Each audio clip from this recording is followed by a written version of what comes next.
dami pa rin ano dito oh. Titinda. Mga pagkain. Ano ba to? Mga bazaar ba to? Mga pagkain.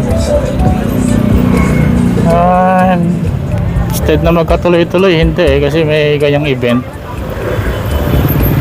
Gagawin na yata itong parang baklaran. Ang dami ng titinda. May mga tuloy-tuloy ng takbo. Ano tayo ngayon? Mas yung mga tao parang baliwala kung may dadaan o walang dadaan. Tapos yung mga motor nakapalaging sa ano, parang nasa gitna. Ano ba yan?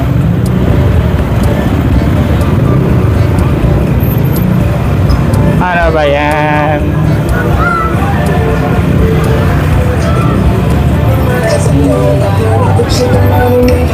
Gitna sila eh.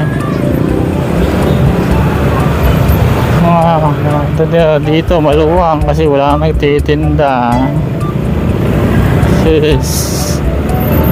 Yun. Ayun mga parts, good day sa inyo mga parts. So ayun, tagulan na.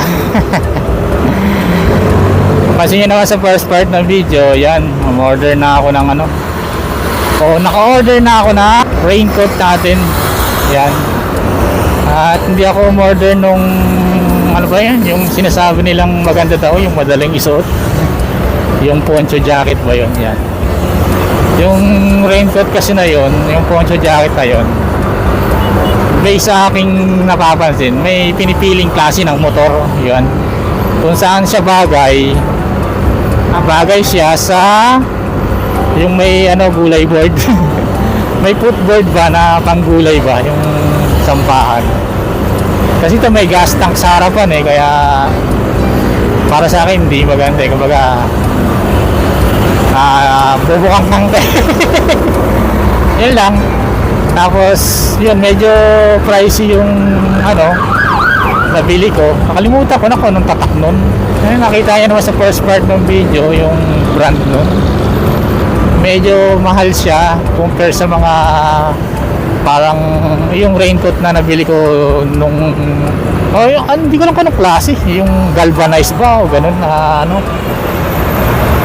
yung katulad ng green capote ko. Yung green capote matibay eh compare dun sa capote na kulay silver na nabili ko. Nabili ko yun ano eh, halagang yung ano, yung capote na silver nabili ko yun 400 plus, tas dalawa na. Yung isa okay pa naman dahil OBR ko yung nagsusuot, pero yung sa akin napunit na. Unang napunit nun yung sa may ano, sa may punjal ba yun, yung sa may gitna nga. Ayun, napunit yun dun.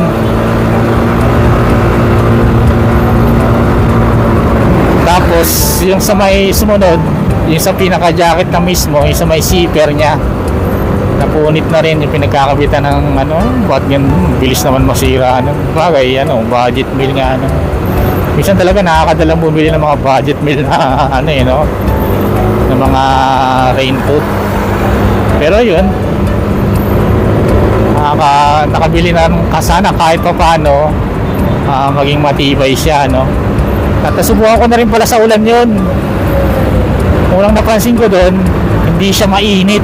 Hindi siya mainit sa binti, hindi siya mainit sa katawan compare sa green capote at yung mga nauusong capote nga na budget meal, yung nakikita natin sa online, sa ayun, nagpo-post ng mga link na doon nabibili.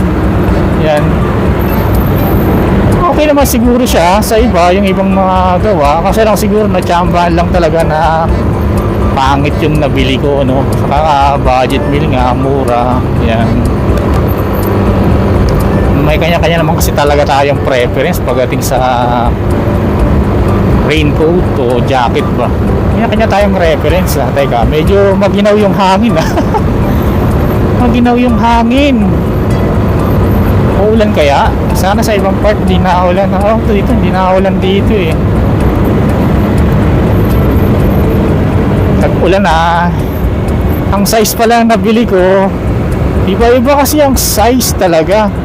Meron kasing XXXL na parang large. Yung nabili ko dati na kulay silver nga na kapote, XXXL din eh. Tapos ano siya, parang large lang ang ano, ang size niya. Bisa aking napapansin o ano, ayun nga, napansin ko nga. Kumbaga maliit siya. Triple XL nga yun eh. O hindi sila tapat sa size ng ano nila, no? Binibenta nilang produkto. Ba't kaya ganun sila? Yung nabili ko naman ngayon, ano siya, 2XL 2XL siya, pero parang triple XL ang ano, ang sukat sa akin. Mas mahaba yung ano, yung pants. Pero okay lang kasi manageable naman. Meron naman siyang parang iki-clip para mag-fit sa binte. At yun, okay naman. Laygan lang siguro sa screen ko ano yung tatak nun, Hofran. Nakita ko lang din naman sa ano, sa Shopee. At maganda naman yung mga review nila about dun sa jacket na yun. Ang nagustuhan ko dun sa raincoat na nabili ko, ano siya, mga parts yun nga, hindi mainit. Unlike dun sa mga green kapote. May binabagayan kasi talaga yung mga kapote na yan eh.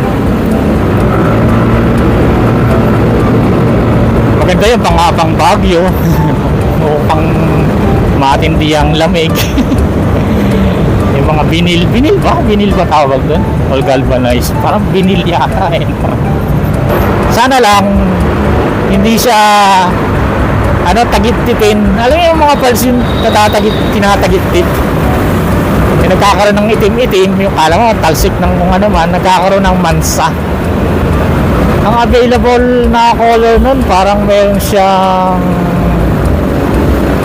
green, parang ano, green na yellow green, parang ganun, yung sa pinakapang taas. Tapos meron siyang katulad ng sa akin, kulay blue. Yan, kaya kulay blue yung binili ko kasi nga yung inisip ko pag tinagip tip siya, baka sakaling pangit na tingnan. Kaya kulay blue para di masyadong halata. Tapos may reflectorize na rin siya sa bandang likod, pati sa harapan may mga ganong reflectorize siya. Maaaring makatulong lalo pag mga ganitong madilim. Kaya lang siguro for today mga parts, yan ang bawal sa atin ay may layang pumili. Kung ano ang gusto nyong nice na raincoat para sa to, tag-ulan ha. Sa akin naman eh, kung saan ako komportable, kahit mahirap suotin kahit matagal suotin, madali lang naman suotin pag nasanay ka naman na talaga. Gagawa mo lang ng technique para mabilis mong masuot talaga. Yan. So ayun lang siguro for the mga part sharing lang. Pili na lang kayo ng magandang raincoat nyo para sa inyo. Napabagay sa inyo. So feeling nyo eh secured kayo sa ulan. So ayun lang for today. Salamat.